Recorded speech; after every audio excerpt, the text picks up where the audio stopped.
Malam ini kita akan mengkisahkan satu sahabat Nabi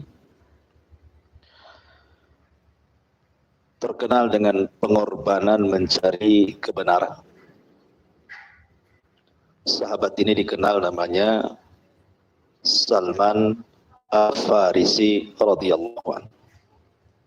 Dia bukan orang Arab, tetapi dia asalnya dari Persia. Makanya Al-Farisi artinya orang Persia. Di Persia itu di Asfahan. Asfahan itu di Iran.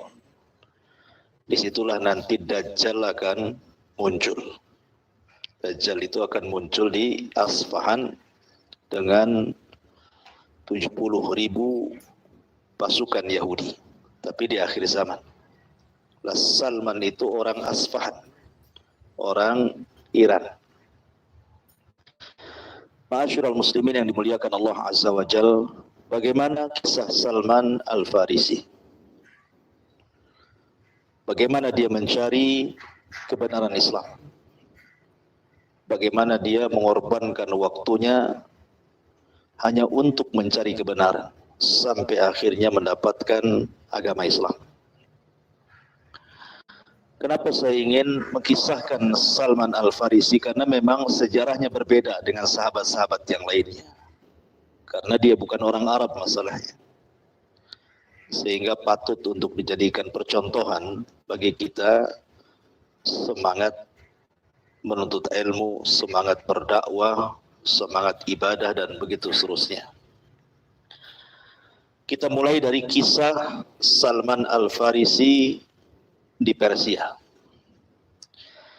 Jadi Salman Al-Farisi itu orang tuanya bukan orang tua biasa, tapi dia pemimpin kaumnya.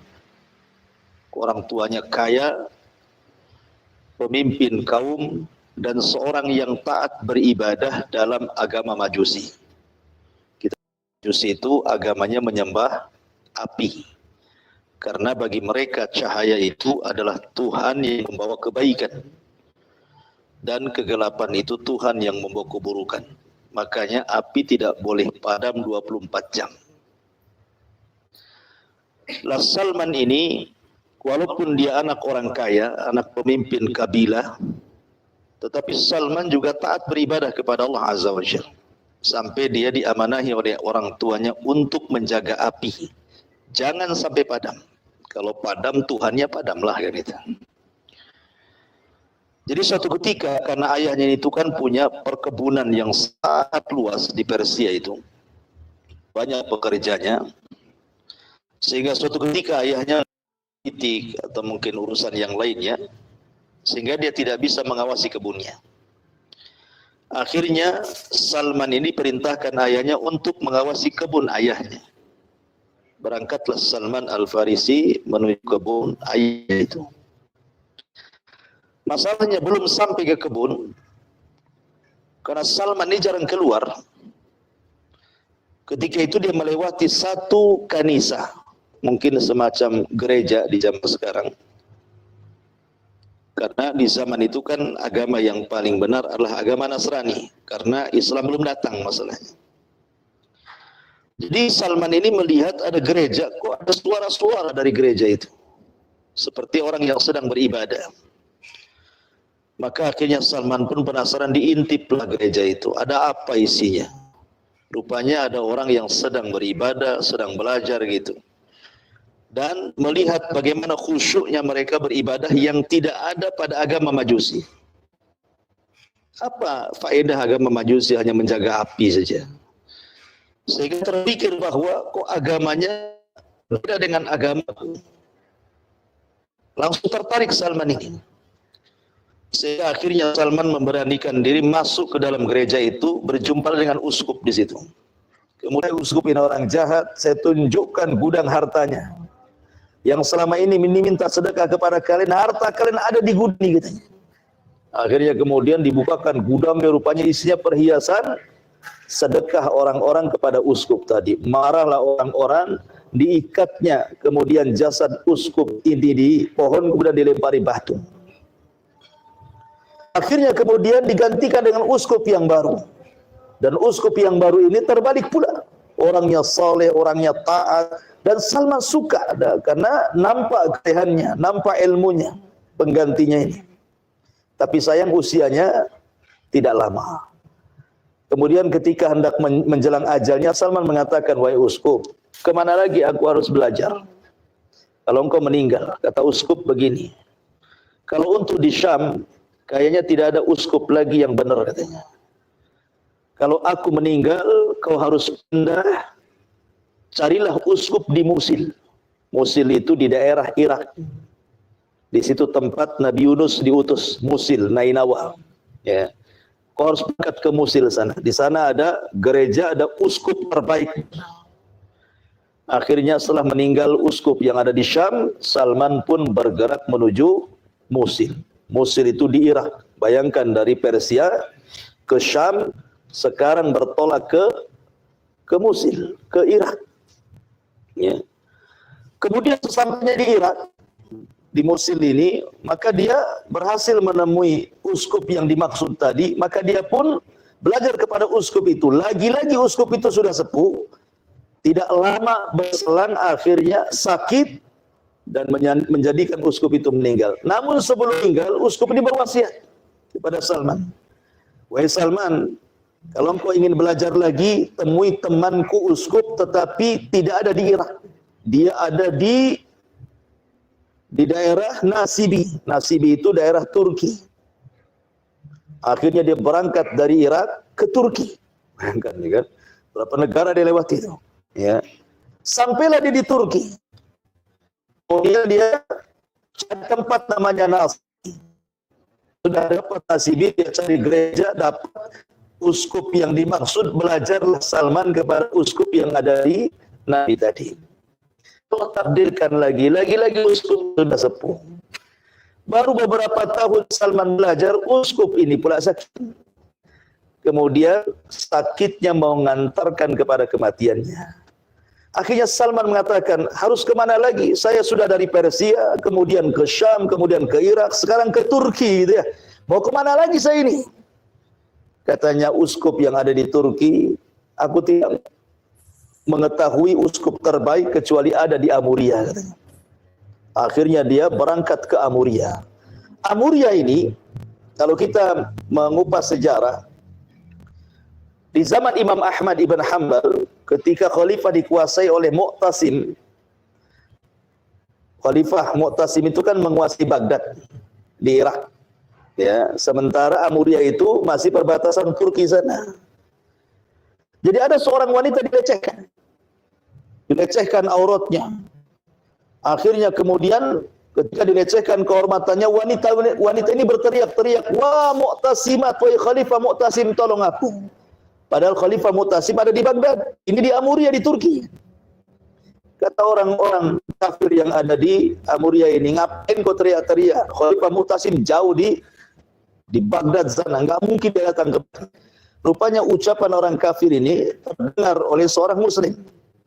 Akhirnya bergegas dia dari Turki menuju Basrah, menuju Baghdad. Dikasih tahu bahwa ada seorang wanita teriak-teriak memanggil nama, "Wahai Khalifah." Langsung Khalifah itu menggerak pasukan jual kepada seorang Yahudi, jual kepada seorang Bani Quraidah itu. Hiduplah Salman bersama orang-orang Yahudi. Tapi dia tidak tertarik dengan agama Yahudi. Kenapa?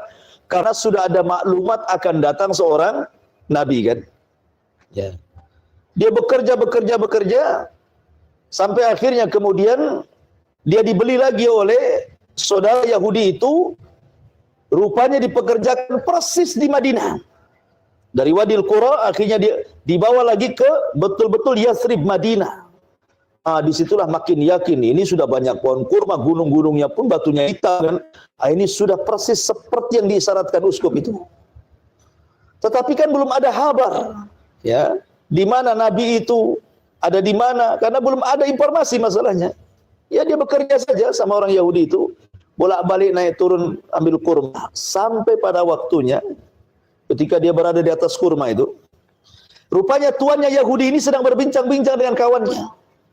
Ketika sedang berbincang-bincang dengan kawannya, datang kemudian sepupunya atau anak ponakannya dan mengatakan qatalallahu Bani Kila. Semoga Allah menghancurkan Bani Kila. Bani Kila itu kakek buyutnya orang Khazraj dan Aus. Khazraj dan Aus ini cikal bakal orang Ansor. Ya. Jadi ada Muhajirin, ada Ansor. Ansor ini terdiri dari dua kabilah. Satu Khazraj, satu Aus. Lah, buyutnya satu namanya Kilah. Jadi orang Yahudi kalau menghina orang-orang Ansor, orang-orang Khazraj dan Aus itu, mereka mengatakan Bani Kilah. Qatalallahu Bani Kilah. Semoga Allah menghancurkan Bani Kilah, katanya. Kenapa, katanya? Mereka sedang berkumpul di Kubah, karena ketika itu Rasul baru datang dari hijrah tuh. Dia sedang berkumpul di Kubah, dan sedang membaiat seorang yang mengaku Nabi. Salman ada di atas pohon itu. Mendengar berita itu kan gemetar dia. Wah, apa ini yang dimaksud? Cepat dia turun, langsung dia nimbrung di situ dan menanyakan soal Nabi. Marahlah majikannya, ditempelinglah Salman. Apa urusan kamu dengan kami? Kau ini budak kerja sana, gitu bahasanya. Apa yang pula nimbrung ngobrol di sini, katanya. Tapi Salman punya maklumat di sini. Nabi yang ditunggu-tunggu rupanya sudah datang, katanya. Ya kan? Akhirnya kemudian dia mencari waktu bagaimana dia keluar dari majikannya, ingin menemui orang yang dimaksud orang Yahudi tadi. Akhirnya dia pun membawa sekresek kurma. Kenapa? Karena dia sudah ada maklumat dari uskup di Amuria bahwa ciri-cirinya orang ini tidak menerima sedekah, memakan hadiah, dan ada tanda kenabian di belakang punggungnya. Bawa kurma dia. Ketika nampak ada orang dikerumuni orang-orang Khazraj dan Aus, jangan-jangan ini. Akhirnya didatangi dan mengatakan, wahai Tuan, saya punya kurma sedekah, makanlah kau jauh dari Mekah sana. Tapi Rasul tidak menerimanya. Dari sini alamatnya nampak satu. Ya. Kemudian dia besoknya datang lagi dengan bawa kurma. Ini bukan sedekah, wahai Tuan, ini hadiah. Tiba-tiba dimakan hadiah itu dan dibagikan kurmanya dengan sahabat-sahabat Nabi. Ciri yang kedua sudah nampak. Masalahnya ciri yang ketiga sulit. Kenapa? Stempel kenabian itu di belakang sini, di antara dua bahu ini. Sebenarnya Rasul kan pakai pakaian ihram. Orang Arab dulu kan bukan gaya antum pakaian kayak gini, mereka pakai kain ihram. Ya, orang dulu tuh pakaiannya belum ada pakaian jahit ya. Jadi untuk mengetahui di situ ada stempel kenabian, maksudnya tanda.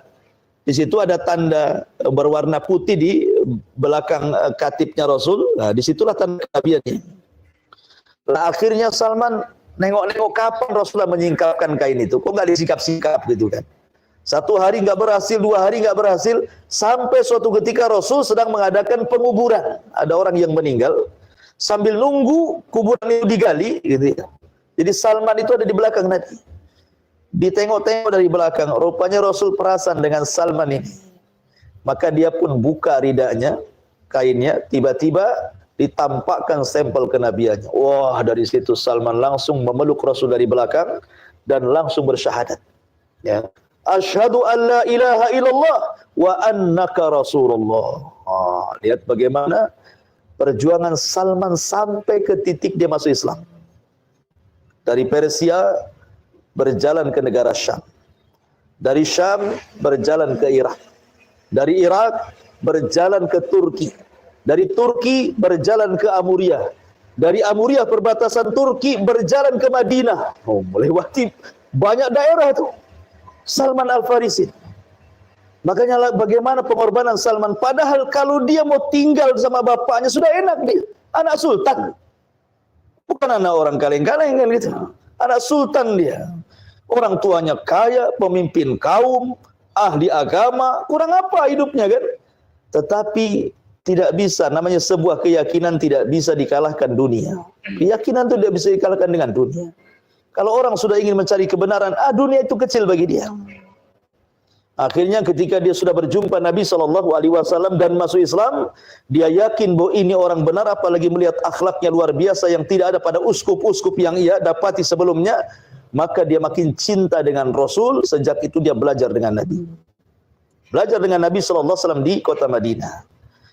Dan peperangan yang pertama kali adalah perang Khandaq. Disinilah Salman mengukir sejarah dalam perang Khandaq ini. Perang Khandaq itu perang parit. Dalam bahasa Arabnya Ahzab. Makanya ada surat namanya Surah Al-Ahzab dalam Quran itu. Kenapa disebut Ahzab? Ahzab itu artinya kelompok-kelompok karena Rasul dikepung oleh banyak kelompok di situ. Pengkhianatan orang Yahudi, orang-orang munafik, belum lagi orang kafir Quraisy mengepung, orang Gotofan, macam-macam. Madinah dikepung. Secara logika Rasul kalah dan para sahabat. Kenapa? Karena ini bersatu ini. Ya, ini bersatu semuanya mengepung Rasul di kota Madinah. Kalau bukan karena pertolongan Allah, kalah Rasul. Tetapi Salman mengukir sejarah. Dialah yang menuangkan ide untuk membuat parit. Makanya disebut perang parit, perang Khandaq, ya kan? Karena begini, Madinah itu di sini gunung, ya, di sini gunung. Ya. Kemudian di tengah-tengahnya Madinah ini, belakangnya kebun kurma, nggak ada batasnya, sehingga memungkinkan orang itu jalan dari depan saja. Kalau orang mau nyerang Madinah hanya bisa dari depan, karena dari samping gunung, dari samping kiri gunung juga, dari belakang hutan belantara, hutan kurma. Sehingga sudah tahu jalurnya mereka untuk menyerang Madinah kan. Makanya Salman Al-Farisi mengatakan kepada Rasul-Rasul, kami orang-orang Persia, kalau strategis perang seperti ini, kita harus gali parit. Ya, rupanya ide cemerlang Salman ini diterima oleh Rasul dan banyak para sahabat. Dibuatlah parit besar. Ya, supaya apa? Supaya musuh tidak mudah masuk, terutama pasukan berkuda. Akhirnya dibuatlah parit besar-besar. Kemudian setiap ada musuh lewat parit, tinggal mana, tinggal nombak dan begitu seterusnya. Sampai Nabi SAW pernah menjaga parit sehingga beliau ketinggalan sholat asar. Dan baru sholat asar di sholat maghrib. Maka Rasul marah kepada orang-orang musyrik dan mengatakan semoga Allah memerangi orang musyrik yang telah mengakhirkan sholat wusta. Maksudnya sholat asar. Ya kan?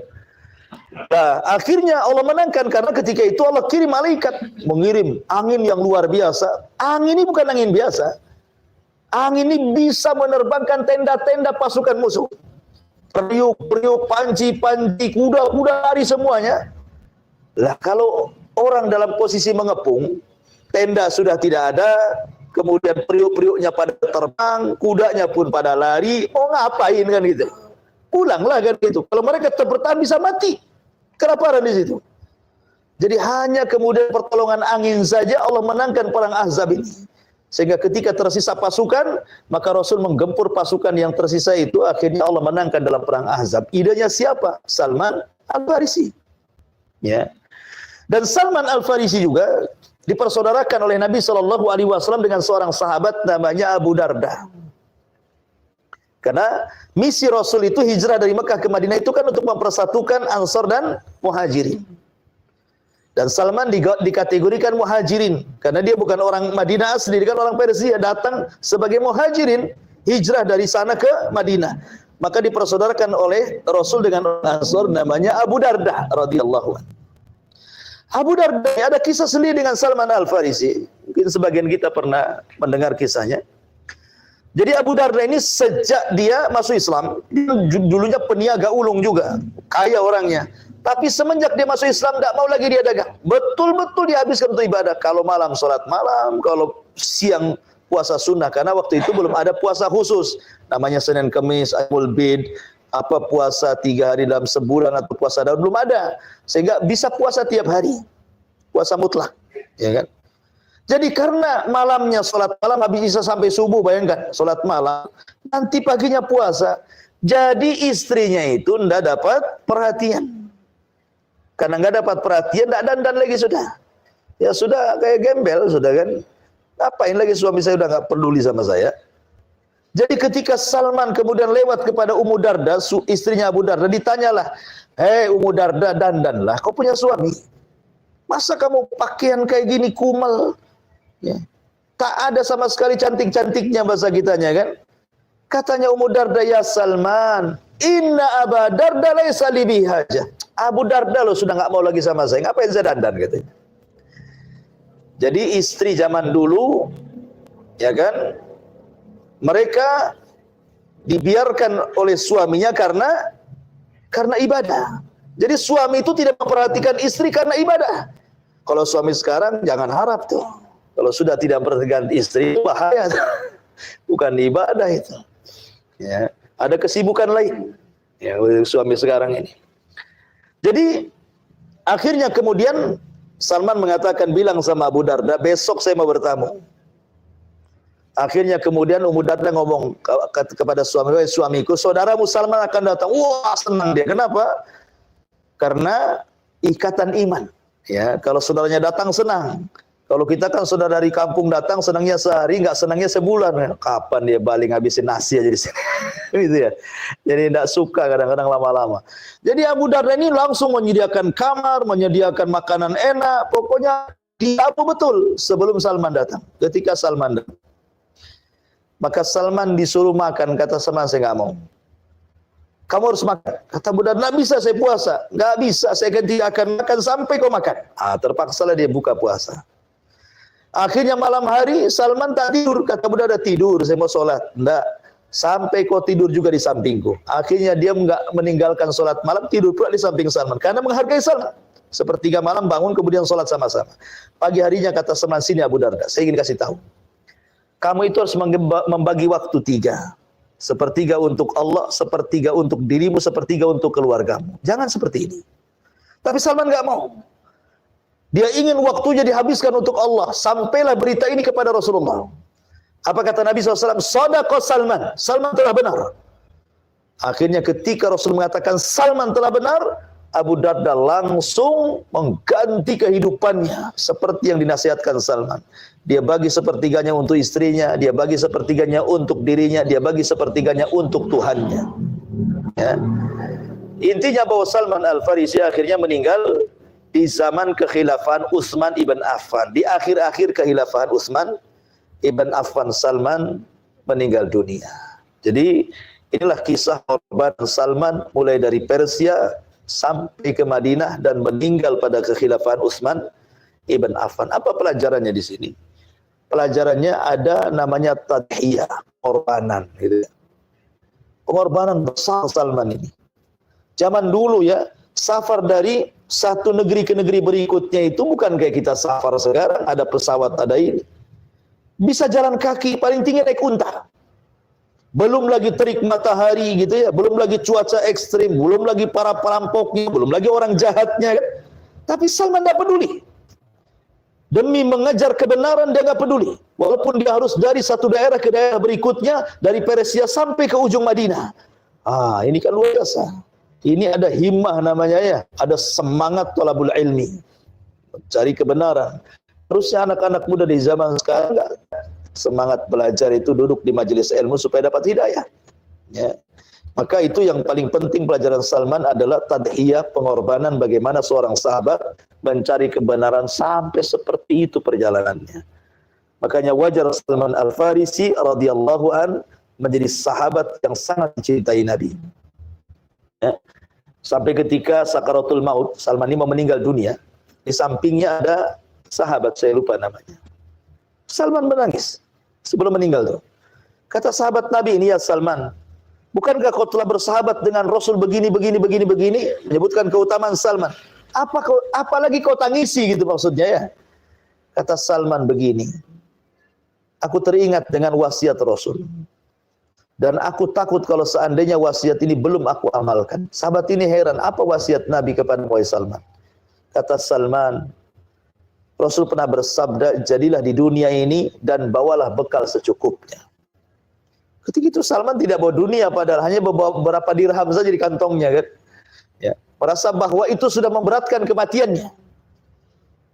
Sehingga kemudian wasiat ini sampai kepada sahabat yang ikut menangis. Jangan-jangan kami pun seperti Salman. Jangan-jangan kami pun seperti Salman. Akhirnya Salman pun wafat, gitu ya. Dalam kondisi dia melaksanakan wasiat Nabi SAW. Ketakutan kepada membawa dunia luar biasa. Ya, karena Salman itu kalau ingin jadi orang kaya, tidak perlu dia hijrah ke sana kemari. Cukup dia tinggal di kampungnya. Tapi karena kebenaranlah yang menjadikan gerak langkah Salman sampai dari satu negeri ke negeri berikutnya sampai mendapatkan hidayah di kota Madinah. Kita masih mengisahkan Siratul Mustafa alaihi salatu wassalam, sirah manusia terbaik di alam semesta ini, Nabi kita, Nabi besar Muhammad sallallahu alaihi wasallam, dan masih bicara tentang periode kota Madinah. Dan malam ini kita akan mengkisahkan tentang kisah satu ulama Yahudi yang masuk Islam. Siapa dia? Abdullah ibnu Salam radhiyallahu anhu. Nabi SAW pernah mengatakan, "Lau amana bi ashratun minal yahudi la amana bi al yahud." Kalaulah beriman 10 pimpinan Yahudi kepadaku, niscaya seluruh Yahudi pasti beriman. Dalam riwayat, ini riwayat Bukhari. Dalam riwayat Muslim, "Lau taba'ani ashratun minal yahudi lam yabqa ala dhahriha yahudiyun illa aslam." Kalaulah 10 orang ini dari kalangan Yahudi mengikutiku, maka tidak ada yang tersisa di kota Madinah kecuali pasti semua Yahudi beriman kepadaku ataupun masuk Islam. Kenapa Nabi SAW mengatakan seperti itu? Dan siapa 10 orang Yahudi ini? Kita tahu bahwa di kota Madinah ini yang dulunya disebut Yathrib, tersebar kabilah-kabilah Yahudi sebanyak 10 kabilah. Dan yang paling besar adalah 3 kabilah yang berada di dalam kota Madinah, yang tergabung dalam piagam Madinah. Di sana ada Bani Qunaiqah yang paling besar, kemudian di bawahnya Bani Quraidah, dan di bawahnya Bani Nadir. Kalau seandainya 10 kabilah Yahudi ini pemimpinnya semua masuk Islam, niscaya tidak ada di kota Madinah, Yathrib dan sekitarnya kecuali Yahudi pasti beriman. Tapi sayang, rupanya tidak banyak orang Yahudi yang masuk Islam di zaman itu. Padahal secara keimanan, ikhwan, orang Yahudi beriman kepada adanya Nabi atau kedatangan Nabi itu jauh lebih besar dibandingkan orang-orang musyrik yang ada di kota Mekah, atau bahkan dibandingkan keluarga Nabi sendiri. Karena orang-orang musyrik Mekah atau keluarga Nabi yang musyrik, mereka tidak ada maklumat tentang munculnya seorang Nabi. Lain dengan orang-orang Yahudi, mereka ada maklumat bahwa akan muncul seorang Nabi. Sampai-sampai Al-Quran membahasakan ya'rifunahu kama ya'rifuna abna'ahu. Mereka orang-orang Yahudi itu mengenal akan kelahiran sosok Nabi di akhir zaman itu, jauh lebih mengenal sifat-sifatnya dibandingkan anak-anak mereka sendiri. Karena setiap hari dibaca dan setiap hari dihafal. Ma'asyiral muslimin yang dimuliakan Allah Subhanahu wa taala. Jadi harusnya sebenarnya bekal keimanan Yahudi tentang akan munculnya Nabi akhiruz zaman dengan sifat-sifat yang jelas ada dalam kitab mereka, harusnya mereka orang yang pertama beriman kepada Rasul dibandingkan orang-orang Khazraj dan Aus yang notabene orang musyrik, tidak punya maklumat soal kenabian. Tapi Allah Subhanahu wa taala memberikan hidayah kepada yang dikehendakinya, bukan hidayah itu diberikan kepada orang sekehendaknya. Hidayah itu milik Allah. Orang yang punya maklumat justru paling keras permusuhannya, orang yang tidak punya maklumat justru pula yang paling taat kepada Rasulullah. Subhanallah. Ma'asyiral muslimin yang dimuliakan Allah Subhanahu wa taala, di dalam Al-Quranul Karim Allah Subhanahu wa ta'ala berfirman bagaimana permusuhan Yahudi itu luar biasa keras kepada orang-orang yang beriman. Latajidanna asyaddan nasi adawatan lilladzina amanul yahuda walladzina asyraku walatajidanna aqrabahum mawaddatan lilladzina amanu alladzina qalu inna nasara dzalika bi anna minhum qissisina wa ruhbanan wa annahum la yastakbirun. Sungguh engkau akan dapati manusia yang paling keras permusuhannya terhadap orang-orang yang beriman. Yang pertama orang-orang Yahudi dulu, baru setelah itu kata Allah, dan orang-orang yang menyekutukan Allah ataupun disebut dengan musyrikun. Lihat tartib ayat ini. Kita tahu bahwa periode Mekah permusuhan orang-orang musyrik kan luar biasa kepada Nabi sallallahu alaihi wasallam. Tetapi setelah Nabi SAW hijrah dari Mekah ke Madinah, dihadapkan dengan musuh barunya orang-orang Yahudi. Rupanya orang Yahudi jauh lebih keras permusuhannya dibandingkan orang-orang musyrik. Karena Allah mengatakan, sungguh engkau akan dapati manusia yang paling keras permusuhannya terhadap orang-orang yang beriman. Pertama Yahudi, baru orang-orang musyrik. Tetapi lihat kata Allah, dan engkau akan dapati aqrabahum, orang yang paling dekat dengan orang-orang yang beriman, kecintaan mereka siapa? Orang-orang yang mengatakan kami adalah Nasrani.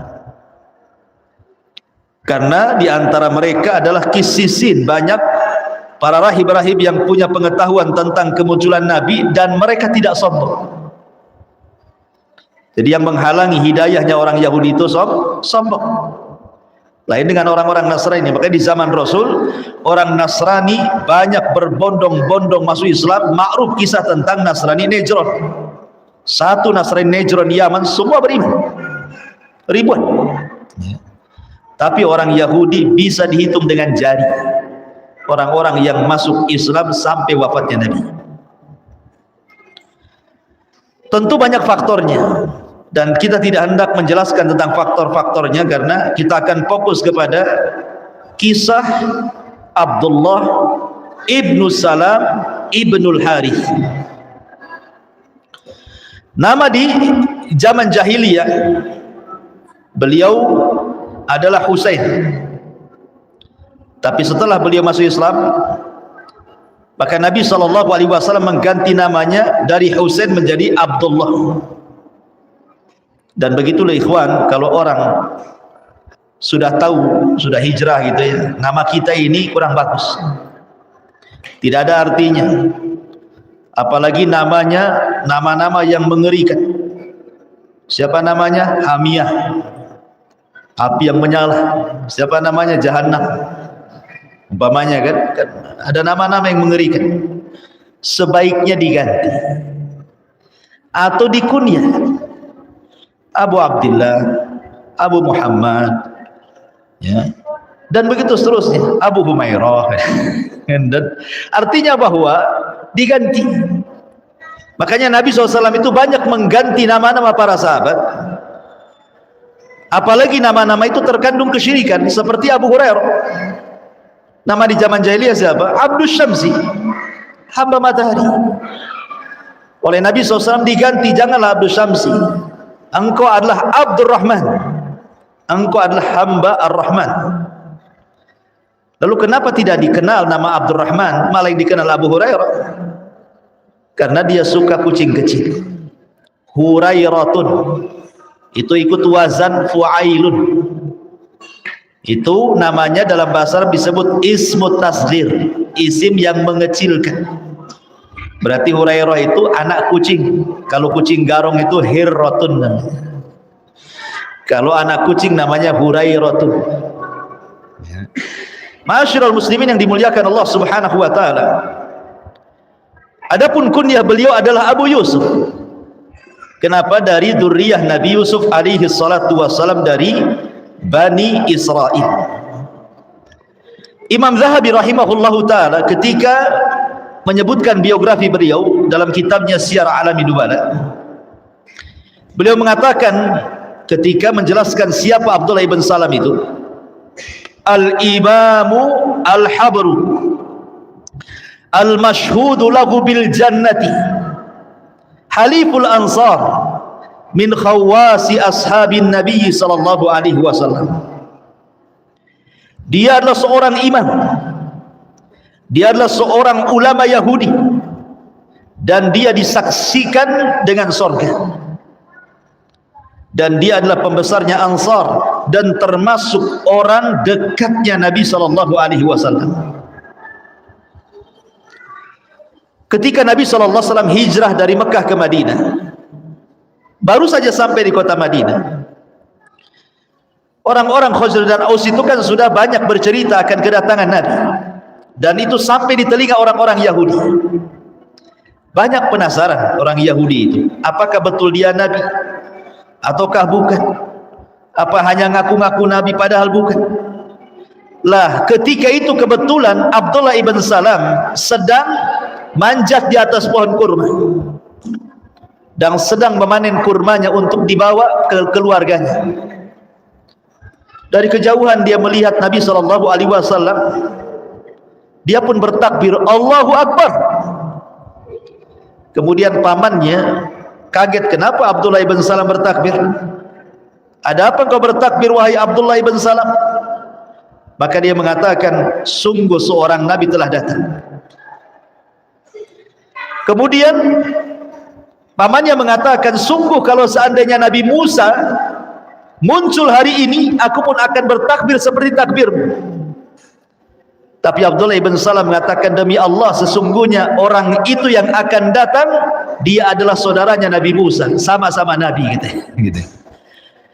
Akhirnya suatu hari dia menemui Nabi SAW, ingin ngetes Nabi dulu. Biasa orang kalau masih penasaran kan dites dulu, betulkah Nabi, betulkah tidak gitu. Datanglah kemudian Abdullah ibn Salam ini menghadap Nabi SAW, kemudian bertanya soalan-soalan yang menurut dia soalan-soalan ini tidak ada yang mampu menjawab kecuali seorang Nabi. Kemudian mulailah bertanya Abdullah ibn Salam ini kepada Nabi SAW. Pertanyaan pertama, ma awwalu asyrati as-sa'ati? Apa yang pertama kali yang akan muncul dari tanda-tanda kiamat besar sebelum kehancuran alam semesta? Kemudian yang kedua, pertanyaan yang kedua, wa ma awwalu ma ya'kulu ahlul jannah? Apa yang pertama kali dimakan penduduk sorga ketika awal penduduk sorga masuk sorga? Kemudian yang ketiga, min aina yushbihul walad abahu wa ummahu? Kok bisa anak itu ketika lahir ada yang menyerupai bapaknya ataupun menyerupai ibunya? Kok bisa? Bagaimana caranya? Kalau menyerupai tetangganya, waspadai itu. Kalau menyerupai bapak ibunya, ya wajar dia ada. Jadi ini tiga soalan yang ditanyakan Abdullah ibn Salam kepada Nabi SAW. Persis seperti Herakli, Raja Romawi, ketika dia bermimpi. Dalam mimpinya bahwa akan ada orang-orang yang akan menggulingkan kekuasaannya. Cirinya orang-orang itu disunat, dikhitan. Kemudian dikumpulkan tuh penasihat spiritualnya itu, dukun-dukunnya. Kemudian tersebarlah kabar bahwa di Syam itu orang-orang yang disunat adalah orang-orang Yahudi. Kan Herakli kan Nasrani, kerajaan Syam. Kemudian para pembesarnya mengatakan, kalau engkau mau wahai Herakli, wahai rajaku, kita bantai saja orang-orang Yahudi. Kalau engkau takut mereka akan menggulingkan kekuasaanmu karena mimpi. Rupanya setelah itu Abi Sufyan dari Mekah kan dengan rombongannya sedang berniaga di Syam. Ketahuan bahwa orang-orang ini pun disunat. Akhirnya kemudian ditangkap, dihadapkan kepada Herakli. Kemudian ditanya soal sifat-sifat Nabi yang muncul di Mekah itu. Rupanya persis seperti yang yang dia baca, kan Herakli punya pengetahuan. Sehingga ketika datang surat kepada Herakli ngetes dulu dengan 10 soalan. Rupanya setelah 10 soalan itu mencocoki bahwa dia seorang nabi kepada Abi Sufyan ini, sebenarnya Herakli itu ingin masuk Islam. Sampai dia mengatakan, kalau aku bukan raja, aku akan mendatangi dia, aku akan cucikan sandalnya gitu. Kucium tuh kakinya. Setelah kemudian dia ngomong dengan para pembesarnya marah karena dia takut kursinya hilang. Tak jadi, tidak, aku bergurau saja katanya. Herakli akhirnya nggak masuk Islam. Ya. Lah apapun yang terjadi, orang-orang ini mengetes dulu. Seperti di sini Abdullah ibn Salam mengetes dulu kan, sebelum masuk Islam dites dulu. Maka Nabi SAW mulai menjawab satu persatu. Adapun yang pertama kali dari tanda-tanda kiamat besar sebelum kehancuran alam semesta, kata Nabi SAW, adalah nar, api yang akan menggiring manusia ke padang mahsyar, maksudnya Syam. Dalam riwayat, api yang keluar dari perut Adan Yaman sana, kemudian bergabung dengan api Hijaz, menggiring manusia sampai ke Syam. Disitulah kemudian dikiamatkan. Kemudian yang kedua, adapun makanan yang pertama kali dimakan penduduk surga, kata Nabi SAW, kabidil hut, kit'atu kabidil hut, hatinya ikan paus. Ya tentu paus surga beda dengan paus dunia. Kemiripan surga dengan dunia itu hanya di nama saja, kata Abdullah bin Abbas. Hakikatnya berbeda. Di surga ada paus, di dunia ada paus. Pausnya surga beda. Di dunia ada pisang, di surga ada pisang. Pisangnya pun beda. Nama aja yang sama.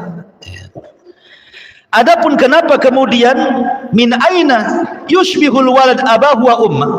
Bagaimana bisa anak itu serupa dengan bapak atau ibunya? Maka kemudian kata Rasulullah, fa idza sabaqa ma'ur rajuli naza ilaihi alwalad wa idza sabaqa ma'ul mar'ati naza ilaiha alwalad. Kalau air sperma laki-laki mendominasi dibandingkan sperma istrinya, maka dia serupa dengan ayahnya. Tapi kalau yang mendominasi sperma ibunya dibandingkan suaminya, maka akan mirip ibunya. Kemudian kata Abdullah ibn Salam, sadaqta, oh benar. Siapa yang menghabarimu tentang jawaban-jawaban ini? Maka Nabi SAW mengatakan Jibril. Ketika Nabi SAW mengatakan Jibril, maka Abdullah ibn Salam mengatakan, dzaka aduwul yahudi minal malaika. Itulah malaikat yang paling dimusuhi Yahudi katanya. Itulah malaikat yang paling dimusuhi orang Yahudi katanya. Ya, Yahudi musuhnya malaikat. Jibril lagi pimpinannya malaikat dimusuhi Jibril. Ma'asyiral muslimin yang dimuliakan Allah Azza wa Jalla. Lah sejak itulah kemudian Abdullah ibn Salam mengatakan, asyhadu annaka Rasulullah. Kalau begitu saya bersaksi engkau adalah utusan Allah. Asyhadu an la ilaha illallah wa asyhadu annaka Rasulullah. Masuk Islam dia. Kemudian dia mengatakan, ya Rasulullah, innal yahud qaumun buht. Orang Yahudi itu kaum yang sangat licik, kaum yang sangat pendengki. Wa innahum iya'lamu bi islami bahatuni. Kalau orang-orang Yahudi itu tahu tentang keislamanku, pasti mereka akan membenci diriku. Kemudian fa arsil ilaihim fasalhum anni. Tapi kalau engkau ingin mencobanya enggak apa-apa. Tapi sebelum itu kau tanya dulu kedudukanku di hadapan mereka. Akhirnya kemudian Nabi SAW mendatangi orang-orang Yahudi dan bertanya kepada mereka, ayyu rajulin ibnu salamu fikum? Bagaimana pendapat kalian tentang ibnu Salam, Abdullah ibn Salam itu? Apa kata orang-orang Yahudi? Habruna wabnu habrina wa alimuna wa ibnu alimina wa khairuna wa ibnu khairina. Dia adalah ulama kami, anak dari ulama kami. Dia orang yang paling cerdas di antara kami, anak orang yang paling cerdas di antara kami. Dia orang yang baik di antara kami, anak orang terbaik di antara kami. Wah, dipuji habis. Ya, karena Abdullah ibn Salam itu ulamanya mereka. Kalau ada apa-apa mereka datang kepada Abdullah ibn Salam bertanya. Jadi dipuji habis. Kata Nabi SAW mengatakan, ara'aitum in aslam. Bagaimana kalau seandainya dia masuk Islam? Maka orang-orang Yahudi mengatakan, a'adzahullahu min dzalik. Mustahil. Kami berlindung kepada Allah kalau dia masuk Islam. 3 kali Rasul mengatakan, ara'aitum in aslam. Bagaimana kalau dia masuk Islam? Mustahil. Kami berlindung kepada Allah kalau dia masuk Islam. Fa kharaja Abdullah ibn Salam. Tiba-tiba Abdullah ibn Salam keluar dari persembunyiannya. Kemudian mengatakan, asyhadu an la ilaha illallah wa asyhadu anna Muhammadar Rasulullah.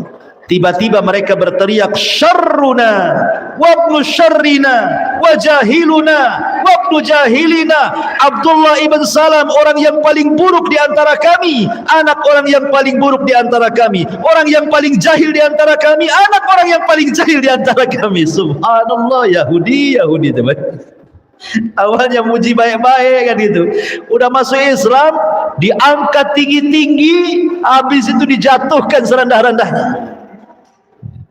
Ma'asyiral muslimin yang dimuliakan Allah Azza wa Jalla, dari keislaman Abdullah ibn Salam ini turun surah Al-Ahqaf ayat 10. Qul ara'aitum in kana min indillah wa kafartum bihi wa syahida syahidun min bani Israila ala mislihi fa amana wastakbartum innallaha la yahdil qaumaz zalimin.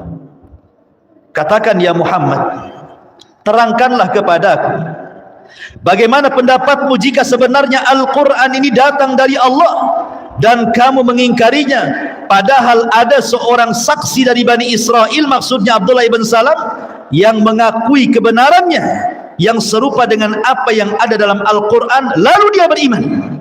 Turun ayat ini kepada Abdullah bin Salam. Tapi kalian justru menyombongkan diri. Sungguh Allah tidak memberi petunjuk kepada orang-orang zalim. Keislamannya turun surah Al-Ahqaf ayat 10. Ma'asyiral muslimin yang dimuliakan Allah Subhanahu wa taala, Abdullah ibn Salam setelah dia masuk Islam, betul-betul dia mempelajari Islam dengan baik, banyak bertanya kepada Nabi SAW soal Islam sehingga menjadi ulamanya para sahabat. Subhanallah.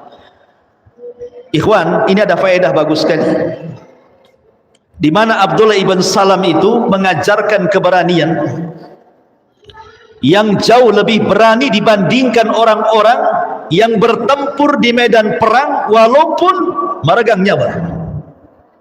Keberanian Abdullah ibn Salam ini jauh lebih hebat dibandingkan orang yang berperang. Kenapa?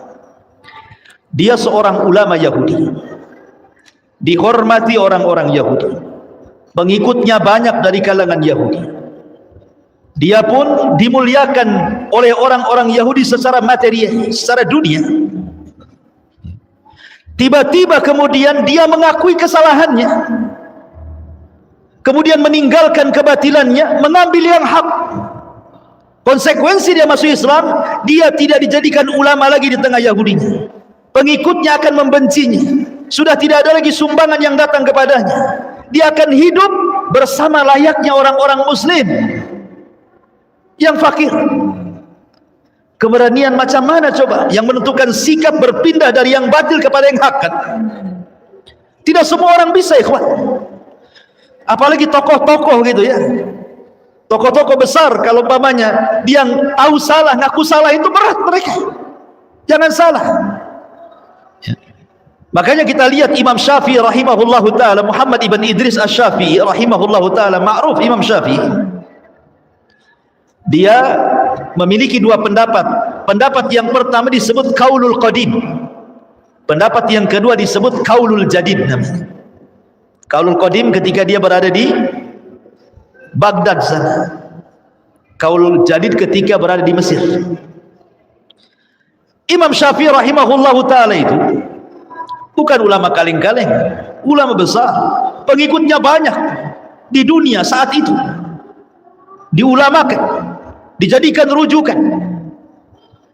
Tapi demi kebenaran, seluruh fatwanya bukan satu dua fatwa, bukan masalah solat saja, masalah talak saja, enggak, semua bab agama dirobahnya dari pendapat A menjadi pendapat B. Yang tersisa hanya 14 masalah saja yang dia tidak rujuk. Coba yang berapa ribu permasalahan fikih itu, dari bab toharo sampai bab muamalah itu, semua diganti pendapatnya. Dan konsekuensinya otomatis orang-orang yang sudah merasa nyaman dengan pendapat lama, ketika Imam Syafi'i tiba-tiba merubah, bisa saja kemudian tidak ikut dia kan. Tapi begitulah para ulama, dengan beraninya mereka mengatakan yang hak ini hak, yang batil ini batil. Abul Hasan Al-Asy'ari radhiyallahu anhu pencetus mazhab Asy'ariyah, 40 tahun menjadi Mu'tazilah. Kenapa? Karena berguru kepada ayah angkatnya Abu Ali Al-Jubai. Abu Ali Al-Jubai menikah dengan ibunya. Dia jadi anak angkatnya seorang tokoh Mu'tazilah besar. Akhirnya Abu Musa Al-Asy'ari dididik, Abul Hasan Al-Asy'ari dididik oleh Abu Ali Al-Jubai. Jadi tokoh Mu'tazilah 40 tahun, dihormati orang Mu'tazilah. Setelah dia berjumpa dengan ulama-ulama ahli sunnah, berjumpa dengan Al-Imam Al-Barbahari, ma'ruf pengarang kitab Syarhus Sunnah, dan ulama-ulama ahli sunnah yang lainnya yang bermadhab kepada madhab Hambali, akhirnya taraja, dihilangkan itu pendapat Mu'tazilahnya, kembali kepada ahli sunnah. Ya. Ma'asyiral muslimin yang dimuliakan, itulah keberanian yang sesungguhnya ketika seseorang itu mampu membuang pendapat yang batil dan juga berpindah kepada yang hak. Ini yang banyak tidak dilakukan oleh tokoh-tokoh. Betapa banyak orang yang tahu ini hak, ini tidak ada dalilnya, ini perkara bid'ah, tidak dicontohkan Rasul, ini sesuatu kesyirikan, tapi dia berpikir, aduh, kalau saya berpindah kepada paham ini bisa diboikot saya kan. Hilang masanya. Ma'asyiral muslimin yang dimuliakan Allah Azza wa Jalla, kembali kepada kisah Abdullah ibn Salam. Abdullah ibn Salam adalah orang yang paling alim dengan Taurat, karena dia ulamanya masalahnya. Dikeluarkan Imam Bukhari dan Muslim dalam sahih keduanya, diceritakan dari Abdullah ibn Umar radhiyallahu anhuma, annal yahud ja'u ila Rasulillah sallallahu alaihi wasallam fadzakaru lahu anna rajulan minhum wa imra'atan zanaya. Orang Yahudi, kan kita tahu bahwa Yahudi Madinah kan sudah terikat dengan apa? Piagam Madinah. Mereka tidak bisa keluar dari piagam itu. Ada konsekuensinya kalau sampai mereka keluar dari piagam itu. Jadi suatu ketika orang Yahudi datang menghadap Nabi sallallahu alaihi wasallam dan menceritakan bahwa ada seorang Yahudi berzina dengan wanita Yahudi. Maka Nabi sallallahu alaihi wasallam mengatakan, "Ma tajiduna fit Taurat fi sya'ni rajmi?" Bagaimana pendapat kalian dalam kitab Taurat kalian, adakah hukum rajam? Kalau dalam Islam rajam wanita dan laki-laki karena sudah menikah. Bagaimana dalam Taurat, ada hukum rajam? Kalau ada rajam saja. Ya. Berarti hukum Taurat sama dengan hukum Islam. Waqalu, dia mengatakan, kalau dalam Taurat kami nufadhihuhum wa yujladun, tidak ada ayat rajam dalam Taurat kami, yang ada kami permalukan dia, habis itu kami cambuk dia. Enggak ada rajam dalam Taurat itu. Datang Abdullah ibn Salam, ya, dan mengatakan, kadzabtum, dusta kamu. Dia ulamanya Yahudi, mau bohongi Nabi pula, ya. Kata Abdullah ibn Salam kepada orang Yahudi ini, kadzabtum, dusta kamu.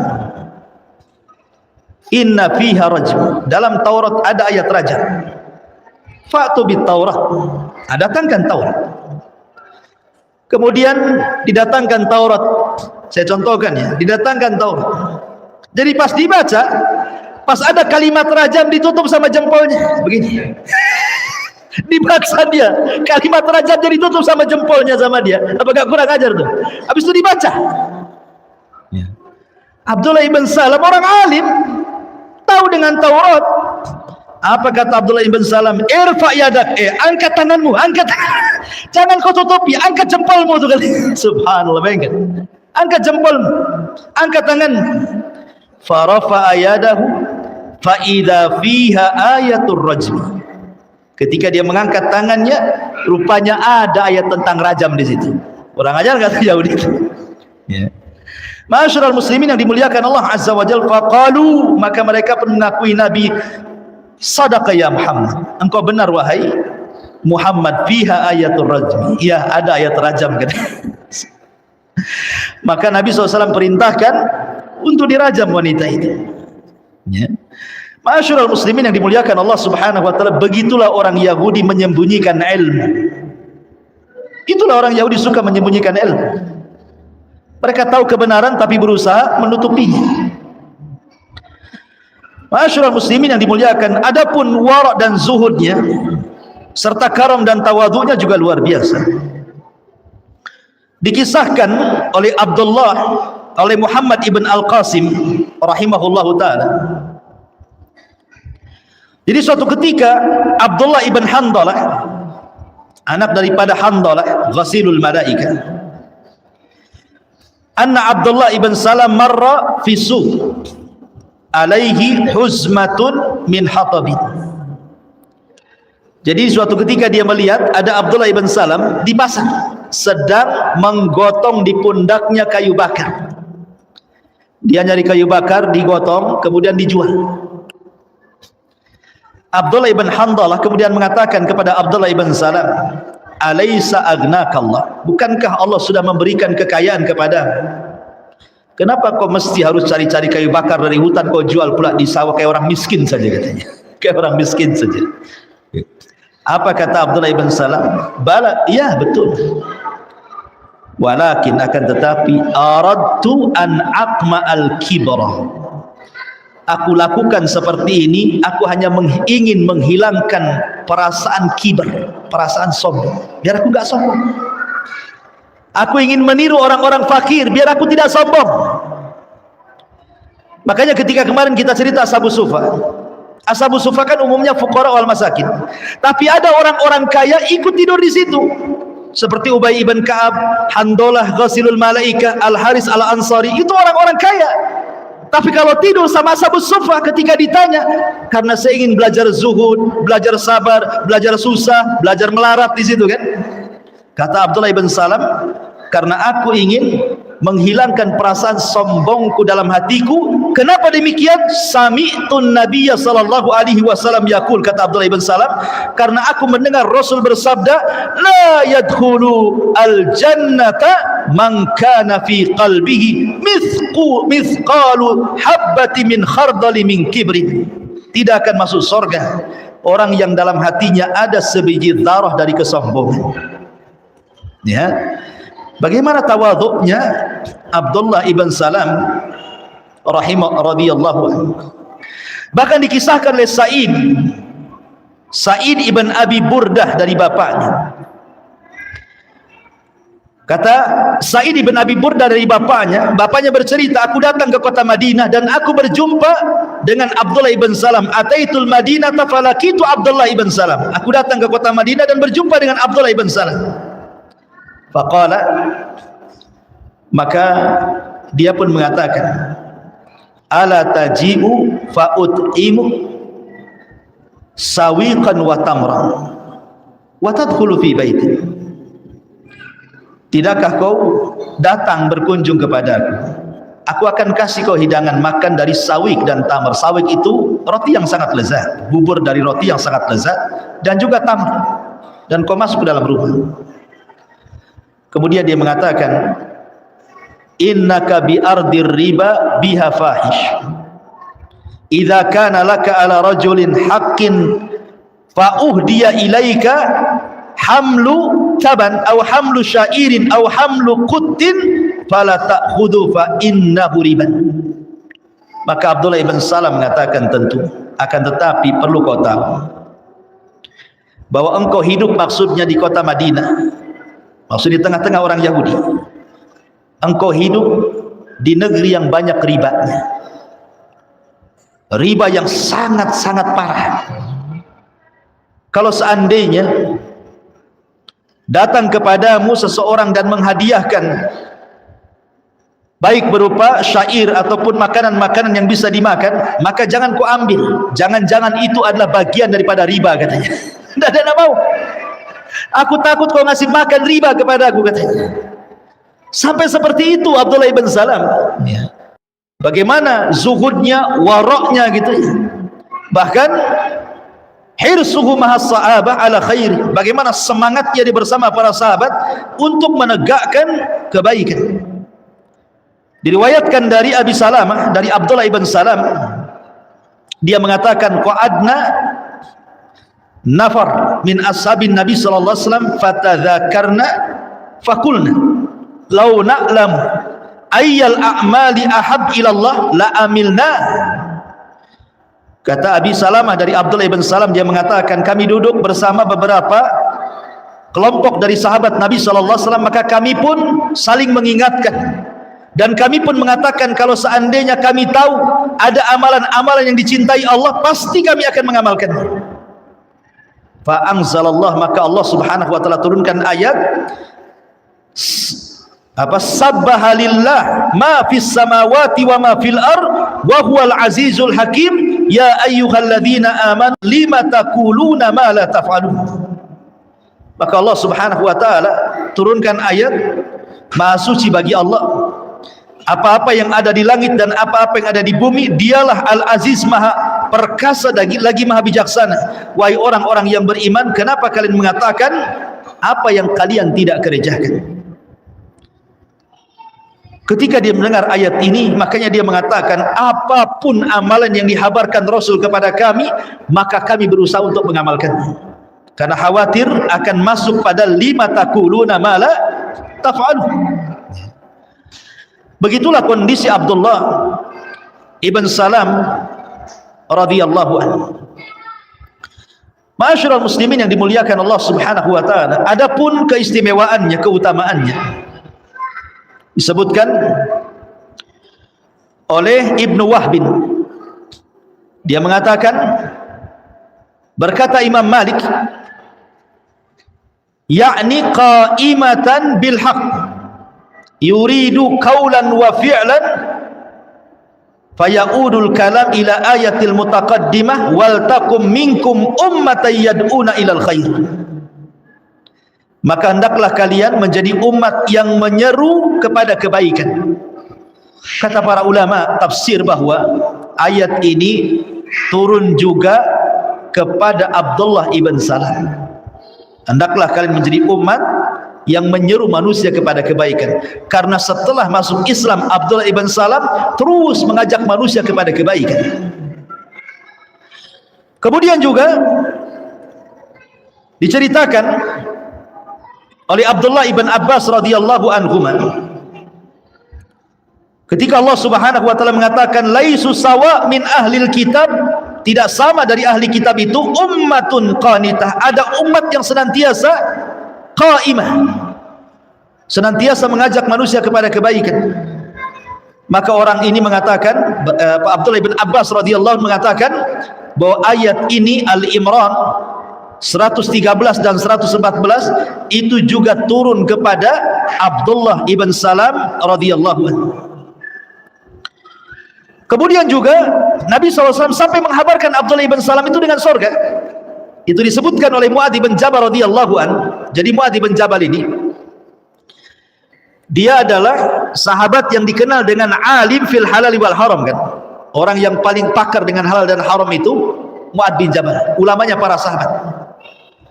Sayang Mu'adz bin Jabal meninggal karena terkena penyakit taun amwas. Ketika dia membebaskan Baitul Maqdis, ada satu kota namanya Amwas. Lah Mu'adz bin Jabal terkena wabah taun amwas dan meninggal sebabnya. Setelah Abu Ubaidah ibn Jarrah sebelumnya meninggal dengan taun amwas, giliran kemudian Mu'adz bin Jabal. Jadi sebelum wafatnya Mu'adz bin Jabal ini berpesan dan mengatakan bahwa iltamisul ilma an arba'atin. Kata Mu'ad, kalau kalian ingin mencari ilmu, carilah dari 4 orang. Itu sebelum wafatnya Mu'ad bin Jabal berwasiat, kalau kalian ingin cari ilmu, carilah ilmu dari 4 orang. Kemudian beliau mengatakan, yang pertama Uwaimir, atau disebut dengan Abi Darda, Salman Al-Farisi, Abdullah ibn Mas'ud, dan Abdullah ibn Salam. Kenapa demikian? Karena aku mendengar Nabi SAW mengatakan, innahu ashiru ashratin fil jannah. Karena dia orang ashiru ashra, artinya orang ke-10 yang dijanjikan oleh Nabi SAW dengan surga. Jadi Mu'ad bin Jabal sangat mengagumi Abdullah ibn Salam, sebab Rasul pun menghabar gembirakan kepada Abdullah ibn Salam dengan surga. Mana lagi manusia yang paling bahagia, ikhwan, yang disebut namanya dan dipastikan masuk surga. Ma'asyiral muslimin yang dimuliakan Allah Subhanahu wa taala, adapun hubungan baik Abdullah ibn Salam dengan para sahabat, suatu ketika Ali radhiyallahu an berada di Irak dan dia menjadi khalifah kaum muslimin,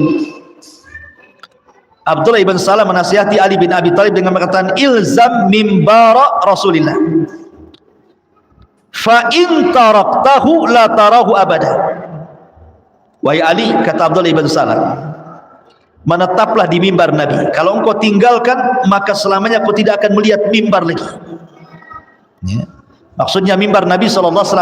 Maka Ali memuji beliau dan mengatakan, innahu rajulun salihun minna. Abdullah ibn Salam adalah orang saleh yang ada hidup di sekitar kami, gitu. Dipuji oleh Ali radhiyallahu anhu. Kemudian juga dikatakan oleh Mughirah ibn Abdurrahman, laqiya Salman Al-Farisi Abdullah ibn Salam. Suatu ketika Salman Al-Farisi berjumpa dengan Abdullah ibn Salam dan dia mengatakan, kalau seandainya engkau mati sebelumku, imitta qabli, kalau kau mati sebelumku, fa akhbirni ma talqa, habarkan kepadaku apa yang kau jumpai. Tetapi kalau seandainya aku mati sebelummu, aku akan habarkan apa yang kau jumpai. Rupanya Salman lebih dahulu mati dibandingkan Abdullah ibn Salam. Ingat, Abdullah ibn Salam ini usianya panjang kan, sampai dia meninggal di kekhilafahan Muawiyah bin Abi Sufyan. Ya, jadi lumayan usianya panjang Abdullah ibn Salam ini. Rupanya Salman lebih dahulu meninggal dibandingkan Abdullah ibn Salam. Maka dia mengatakan, kaifa anta ya Aba Abdillah. Ketika meregang nyawa nih, nyawanya sudah mau keluar, sedang sakaratul maut. Maka Abdullah ibn Salam bertanya, bagaimana kondisinya wahai Aba Abdillah? Maksudnya Salman Al-Farisi itu kunyahnya. Kata Salman, bi khairin, demi Allah aku dalam kondisi baik. Begitulah orang yang beriman, kalau mendekati kematian justru itu sebuah kebaikan.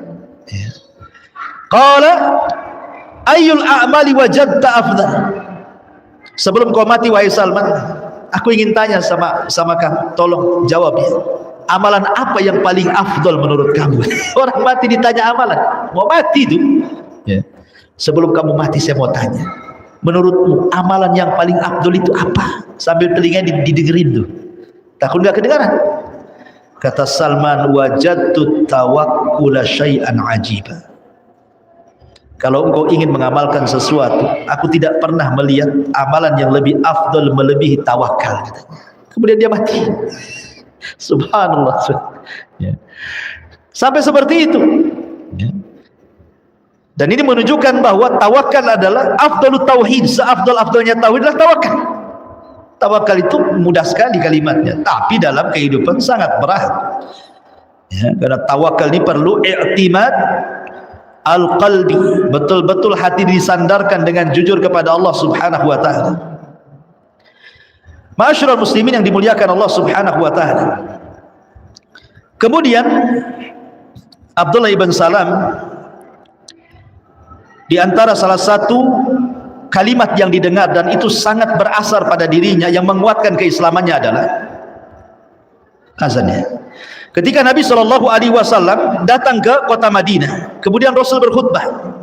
Pertama kali khutbah Rasul ketika sampai di kota Madinah, apa khutbahnya Rasul? Ya ayyuhan nas, afsus salama bainakum wa at'imut ta'ama wasilul arhama wa sallu bil laili wan nasu niyam tadkhulul jannata bisalam. Ini khutbah pertama Rasul ketika sampai di kota Madinah. Wahai manusia, sebarkan salam, berilah makan orang-orang yang membutuhkan makanan, sambungkan silaturahim, dan salatlah di tengah malam saat manusia sedang tertidur, maka kalian akan masuk surga dengan selamat. Kemudian Abdullah ibn Salam dia mengatakan, pada nautu minhu, aku pun mendekat dia, wa syahadtu, dan aku pun wa syahidtu, dan aku menyaksikan alla ilaha illallah wa anna muhammadar rasulullah.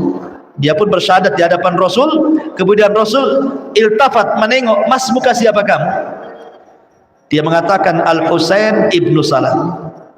Maka Rasul mengatakan, bal anta Abdullah ibnu Salam. Kau bukan Husain ibnu Salam, tapi engkau adalah Abdullah ibnu Salam. Sejak itu berubah namanya dari Husain ibnu Salam menjadi Abdullah ibnu As-Salam.